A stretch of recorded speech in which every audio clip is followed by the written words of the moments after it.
আজকে দুঃখের সঙ্গে বলতে হয় যে একটা চক্রান্ত চলছে যে বাংলাদেশের ভবিষ্যতে যে নির্বাচন হওয়ার কথা সেই নির্বাচনকে বানচাল করে দেওয়ার জন্য একটা গোষ্ঠী চেষ্টা করছে।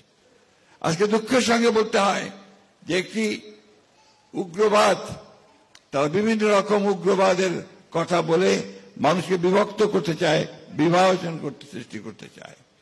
আজকে আমাদের সকলের দায়িত্ব হবে একসাথে, ঠিক ৭১ সালে যেমন আমরা সবাই হিন্দু, মুসলমান, বৌদ্ধ, খ্রিস্টান, আমরা ক্ষুদ্র জাতি বা বড় জাতি একসাথে বসে লড়াই করেছিলাম আমাদের একটা ভূখণ্ডের জন্য, স্বাধীনতার জন্য, সার্বভৌমত্বের জন্য, আমাদের অধিকার প্রতিষ্ঠা করার জন্য।